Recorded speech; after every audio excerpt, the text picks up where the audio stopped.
Les traits de caractère d'une personne manipulatrice. Les secrets de la manipulation, comprendre et se protéger.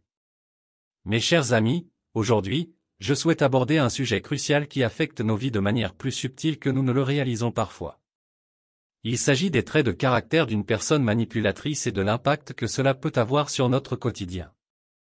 Vous pourriez être en train de vivre une relation avec une personne manipulatrice sans le savoir, mais après avoir lu cet article, vous serez mieux préparé à comprendre, identifier et vous protéger de la manipulation. La manipulation est une forme d'influence qui vise à contrôler ou à influencer autrui d'une manière sournoise, souvent pour satisfaire les besoins de la personne manipulatrice. Elle peut être présente dans divers aspects de nos vies, que ce soit dans nos relations personnelles, familiales, professionnelles ou sociales. Apprendre à reconnaître les traits caractéristiques d'une personne manipulatrice est essentiel pour préserver notre bien-être émotionnel et notre liberté. La tentation du charme. Imaginez que vous rencontriez quelqu'un de charmant, qui semble incroyablement sympathique et agréable. Cette personne semble être votre amie idéale, toujours prête à vous aider et à vous écouter. Cependant, derrière ce charme se cache parfois une manipulation sournoise. Les personnes manipulatrices ont un talent particulier pour créer une façade de charme pour gagner votre confiance et vous amener à faire leur volonté. Un exemple concret serait celui d'un collègue de travail qui vous complimente constamment sur votre intelligence et vos compétences. Vous pourriez être flatté par ces compliments, ce qui vous rend plus enclin à accepter ses idées ou ses demandes. Cependant, ce charmant collègue peut simplement chercher à obtenir votre aide pour des tâches qui ne lui plaisent pas. Le pouvoir de la manipulation émotionnelle. La manipulation émotionnelle est l'une des armes les plus puissantes de la personne manipulatrice. Elle sait comment jouer sur vos émotions pour obtenir ce qu'elle veut. Elle peut utiliser la culpabilité, la pitié, la colère ou la flatterie pour vous influencer. Un exemple pratique serait celui d'un ami qui vous fait sentir coupable de ne pas passer plus de temps avec lui. Vous pourriez vous sentir obligé de sacrifier votre propre temps et vos besoins pour répondre à ces demandes constantes. La toile de mensonge. Les personnes manipulatrices ont souvent recours aux mensonges pour atteindre leurs objectifs. Elles peuvent mentir ou déformer la vérité pour parvenir à leurs fins. Imaginez que votre partenaire vous promette de ne jamais mentir, mais découvrez plus tard qu'il ou elle dissimule des choses importantes. Cette trahison de la confiance est un exemple concret de la manière dont la manipulation par la tromperie peut ruiner une relation. L'égocentrisme en action. L'égocentrisme est un trait commun chez les manipulateurs. Ils sont principalement préoccupés par leurs propres besoins et désirs, et ils peuvent manquer d'empathie envers les autres. Un exemple quotidien serait celui d'un ami qui ne se préoccupe que de ses problèmes, ne montrant aucun intérêt pour les vôtres.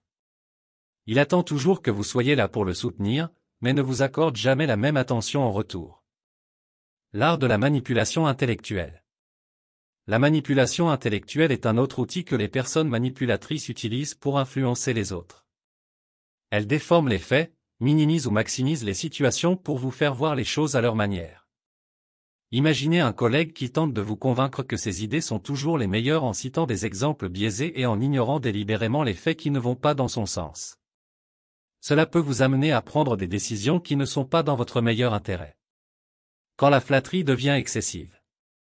La flatterie excessive est un moyen courant utilisé par les manipulateurs pour gagner la faveur des autres. Ils vous complimentent de manière exagérée, vous font vous sentir spécial, et vous attirent ainsi dans leur toile. Un exemple concret pourrait être un supérieur hiérarchique qui vous flatte régulièrement pour vous faire accepter un travail supplémentaire. La flatterie peut vous aveugler et vous pousser à faire des compromis que vous regretterez plus tard. Isolation, un piège silencieux. Les personnes manipulatrices cherchent souvent à isoler leurs victimes en les éloignant de leurs amis et de leur famille. Elles veulent que vous deveniez dépendant d'elles pour qu'elles aient un plus grand contrôle sur vous. Un exemple pratique serait celui d'un conjoint qui essaie de vous éloigner de vos amis, suggérant que vous n'avez plus besoin d'eux, que vous avez tout ce dont vous avez besoin à la maison. Cette isolation peut progressivement devenir un piège qui vous coupe de vos sources de soutien. Le contrôle psychologique subtil. Les manipulateurs cherchent à exercer un contrôle psychologique sur vos pensées, vos émotions et vos actions. Ils utilisent des tactiques subtiles pour vous amener à faire ce qu'ils veulent. Un exemple concret serait celui d'un parent qui vous fait constamment sentir que vos choix de vie sont erronés, vous incitant ainsi à suivre la voie qu'il a tracée pour vous. La dépendance comme objectif. Les personnes manipulatrices veulent souvent créer une dépendance chez leurs victimes. Elles veulent que vous ayez besoin de leur aide ou de leur approbation pour chaque décision que vous prenez. Un exemple serait un partenaire qui vous fait sentir que vous ne pouvez pas survivre sans lui ou elle, ce qui peut vous enfermer dans une relation toxique. La colère et l'agressivité comme moyen de contrôle. Lorsque vous résistez ou défiez une personne manipulatrice, elle peut devenir agressive verbalement ou émotionnellement pour reprendre le contrôle. Imaginez un ami qui se met en colère lorsque vous refusez de l'aider encore une fois. Cette colère peut vous faire céder pour éviter les conflits, même si cela va à l'encontre de vos propres besoins. L'absence de responsabilité. Les manipulateurs évitent souvent de prendre leurs responsabilités. Ils rejettent la faute sur les autres, cherchant ainsi à échapper aux conséquences de leurs actions. Un exemple concret serait un collègue qui commet une erreur au travail et cherche immédiatement à en accuser quelqu'un d'autre pour éviter les répercussions. Des relations superficielles et utilitaires. Les personnes manipulatrices ont souvent des relations superficielles et utilitaires. Elles s'engagent avec les autres en fonction de ce que ces relations peuvent leur apporter. Par exemple, un ami qui ne vous contacte que lorsque vous pouvez lui prêter de l'argent montre un intérêt limité pour votre bien-être. Conclusion. Mes amis, il est essentiel de reconnaître les traits de caractère d'une personne manipulatrice pour protéger notre bien-être émotionnel et notre liberté. La manipulation peut se cacher dans nos vies de bien des manières, mais en restant vigilants et en identifiant ces traits, nous pouvons éviter de devenir les victimes de ceux qui cherchent à nous contrôler. Se protéger contre la manipulation implique de fixer des limites claires, de communiquer de manière ouverte et honnête, et de faire preuve de confiance en vous. Il est également important de rechercher le soutien de personnes positives et de vous entourer de relations saines qui vous soutiendront dans votre quête d'une vie épanouie.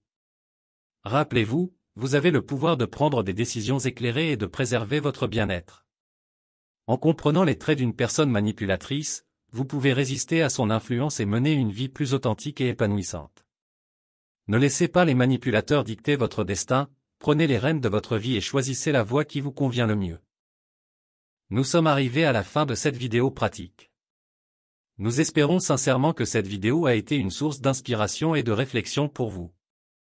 Si cette vidéo pratique vous a été utile, nous vous invitons à la partager avec vos proches, vos amis et vos collègues. Merci encore de nous avoir accordé votre temps et votre attention.